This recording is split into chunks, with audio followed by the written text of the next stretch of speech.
आगाह कयों के अहम ख़बर है। वॾे वज़ीर मुराद अली शाह के नाइल करण लाइ हलीम आदिल शेख की दरख़्वास्त रद्द कई वई है। सिंध हाई कोर्ट दरख़्वास्त न ॿुधण जोगी करार ॾींदे रद्द करे छॾी आहे। मुराद अली शाह के आर्टिकल 62 ऐं 63 तहत मुस्तक़िल नाइल करार ॾिनो वञे। सिंध हाई कोर्ट की बरुकनी बेंच 16 सेप्टेम्बर ते फ़ैसिलो महफ़ूज़ कयो। आगाह कयूं पिया वॾे वज़ीर मुराद अली शाह के नाइल करण लाइ हलीम आदिल शेख की दरख़्वास्त रद्द कई वई है। सिंध हाई कोर्ट दरख़्वास्त न ॿुधण जोगी करार ॾींदे रद्द करे छॾी आहे।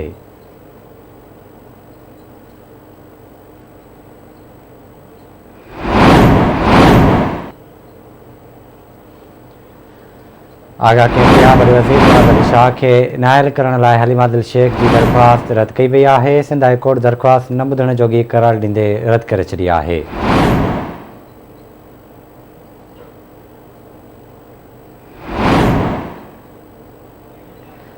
अपडेट कयूं पिया वॾे वज़ीर मुराद अली शाह के नाइल करण लाइ हलीम आदिल शेख की दरख़्वास्त रद्द कई वई है। इन जा तफ़सील वठंदासीं कराची में मेहताब शर खां। मेहताब, आगाह कजो, छा तफ़सील है? जी बिल्कुल बेशात मामा की ॿुधाइण लाइ सिंध हाई कोर्ट में हलीम आदिल शेख पारां दरख़्वास्त जमा कराई वई, जंहिंमें सैयद मुराद अली शाह के पारां बिती शहरत रखंदड़ जेका करार ॾियण वारी दरख़्वास्त जेका इल्ज़ाम लगाया विया। सिंध बरुकनी बेंच कमेटी पारां जेको दरख़्वास्त जेकी आहे ॿुधण दौरान खां पहिरीं जेका रद्द करे छॾी आहे, इहा ॿुधण जोगी न आहे। तव्हांखे ॿुधाइण त बरुकनी बेंच कमेटी पारां जेको 16 सेप्टेम्बर ताईं जेको आहे फ़ैसिलो ॿुधाइण लाइ जेको आहे तारीख़ ॾेई छॾी आहे, जेको फाइनल फ़ैसिलो ॿुधायो वेंदो। ठीक है मेहताब, वॾी महिरबानी अव्हांजी तफ़सील खां आगाह करण लाइ।